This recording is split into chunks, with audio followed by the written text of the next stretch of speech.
Adaptasi dan transformasi, itulah kunci untuk dapat bertahan dan memenangkan persaingan dalam bisnis. Assalamualaikum sahabat Ruang Belajar. Pada video kali ini kita akan mengambil pelajaran bisnis dari Pos Indonesia, sebuah perusahaan yang mampu bertransformasi dan bertahan dalam menghadapi para pesaingnya. Sebelum kita lanjut, buat sahabat Ruang Belajar yang belum mengklik tombol subscribe, silahkan klik tombol subscribe-nya ya. Support kalian sangat berarti untuk pengembangan channel ini.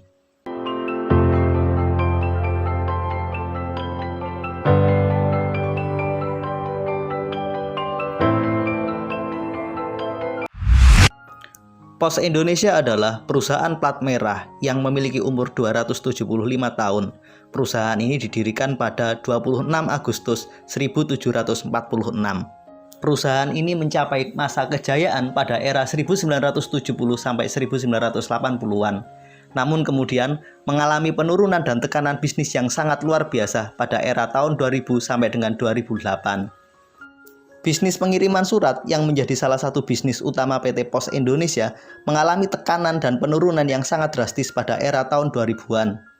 Pada era 2004 sampai dengan 2008, Pos Indonesia mengalami kerugian yang sangat besar, nilainya mencapai 606,5 miliar. Kondisi ini diperparah dengan kasus korupsi yang mendera direksi PT Pos Indonesia pada tahun 2008 dan terulang lagi pada era 2015. Lebih baik terlambat daripada tidak sama sekali. Rasanya pepatah ini sangat tepat untuk menggambarkan proses adaptasi dan transformasi yang dilakukan oleh PT Pos Indonesia. Pada tahun 2020 kemarin, PT Pos Indonesia melakukan sebuah transformasi yang sangat radikal.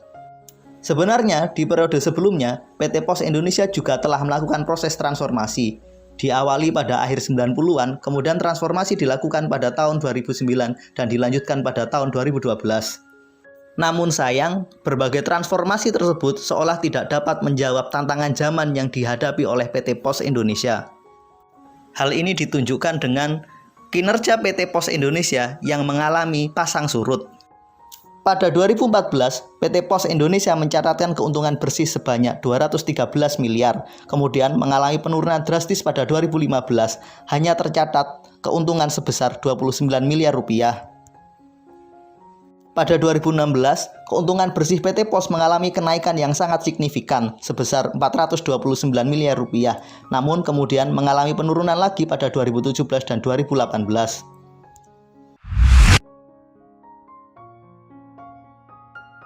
Hasil penelitian menyimpulkan bahwa 70% penyebab kegagalan proses transformasi yang dilakukan oleh sebuah perusahaan disebabkan oleh faktor sumber daya manusia.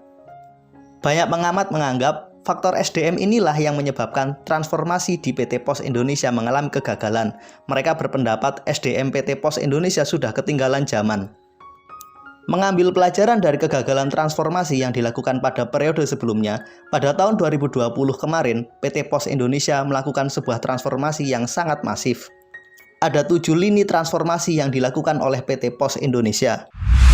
Pertama, transformasi bisnis. Targetnya adalah berubah jadi loser menjadi winner. Kedua, transformasi produk. Targetnya adalah melakukan perubahan dari produk fisik menjadi produk digital. Ketiga, melakukan transformasi proses. Targetnya melakukan perubahan dari proses manual menjadi otomatisasi.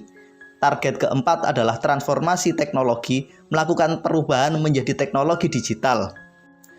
Transformasi kelima terkait dengan transformasi SDM. Targetnya melakukan upgrade dan perubahan mindset yang ada pada SDM PT Pos Indonesia. Keenam, terkait dengan transformasi pada aspek budaya. Dan ketujuh, perubahan pada aspek organisasi.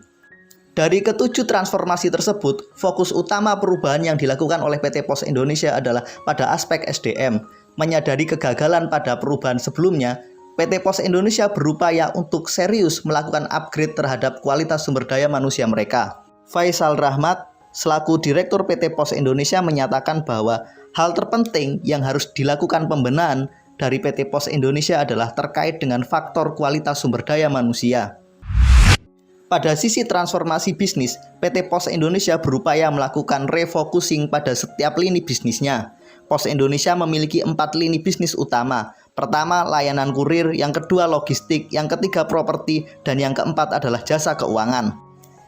Pada layanan kurir, ada berbagai perubahan signifikan yang dilakukan oleh PT Pos Indonesia. Hal ini bertujuan untuk memenangkan persaingan melawan JNE, JNT, atau para pesaing lainnya.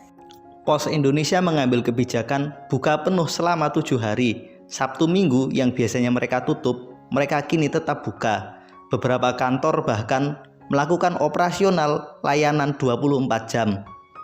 Pada layanan pembayaran dan transaksi keuangan, PT Pos Indonesia melakukan proses digitalisasi. PT Pos Indonesia meluncurkan PosPay sebagai layanan finansial teknologi ala Pos Indonesia. Pada aspek layanan logistik, PT Pos Indonesia berupaya untuk melakukan refocusing. Mereka kini berfokus untuk melakukan pelayanan pengiriman jasa logistik untuk BUMN. Untuk bidang properti, PT Pos Indonesia menyediakan layanan Pos Blok, sebuah layanan penyewaan properti yang dilakukan oleh PT Pos Indonesia. Program ini akan menjadikan kantor pos sebagai pusat bisnis masyarakat. Akan ada minimarket, kafe, tempat nongkrong yang menjadi tempat menarik bagi para milenial. Selain melakukan transformasi dan adaptasi, kolaborasi menjadi hal terpenting lain yang dilakukan oleh PT Pos Indonesia sebagai upaya menghadapi dan memenangkan persaingan. Pada 2016, layanan jasa kurir kantor pos mulai bekerja sama dengan perusahaan e-commerce untuk proses pengiriman. Dalam hal ini Lazada dan Zalora. Kerjasama lintas sektoral juga dilanjutkan dengan kolega sesama BUMN. Dalam hal ini Bank Mandiri, Bio Farma, Kimia Farma, PT Telkom, dan Pertamina. Pos Indonesia juga berupaya membangun program kemitraan secara luas dengan masyarakat. Pos Indonesia meluncurkan program Agen PosPay. Program ini memberikan kesempatan kepada masyarakat untuk menjadi mitra dan agen dari PT Pos Indonesia. Ada 3 pelajaran penting dari proses transformasi yang dilakukan oleh PT Pos Indonesia. Pertama, tentang keniscayaan proses transformasi dan adaptasi. Adaptasi dan transformasi adalah sebuah keniscayaan. Bagi sebuah perusahaan yang ingin tetap bertahan dan eksis menghadapi perubahan, maka tidak ada pilihan lain selain melakukan adaptasi terhadap perubahan tersebut dan melakukan transformasi menyambut perubahan tersebut. Dalam 20 tahun terakhir, PT Pos Indonesia melakukan beberapa kali proses transformasi. Walaupun semua proses tersebut tidak berjalan dengan mulus, tapi mereka tetap memilih melakukan transformasi tersebut karena tidak ada pilihan lain selain melakukan perubahan. Pelajaran kedua, lebih baik terlambat daripada tidak sama sekali. Perubahan mendasar yang dilakukan oleh PT Pos Indonesia pada tahun 2020 kemarin dianggap sebagian pengamat sebagai sebuah perubahan yang terlambat. Proses yang terlambat jauh lebih baik daripada tidak sama sekali. Setidaknya itulah yang ditunjukkan oleh proses perubahan yang dilakukan oleh PT Pos Indonesia pada tahun 2020 kemarin. Pelajaran ketiga yang dapat kita ambil adalah proses kolaborasi. Kita tahu PT Pos Indonesia melakukan beberapa kolaborasi dengan berbagai pihak. Pada 2016, mereka mulai melakukan kolaborasi dengan pebisnis e-commerce, dalam hal ini Lazada dan Zalora. Hasilnya luar biasa. Pada tahun 2016, keuntungan PT Pos Indonesia meningkat sangat drastis jika dibandingkan pada 2015. Pada 2015, keuntungan PT Pos Indonesia hanya 29 miliar rupiah. Pada 2016, setelah Pos Indonesia melakukan kerjasama dengan pebisnis e-commerce, keuntungan mereka meningkat menjadi 429 miliar rupiah.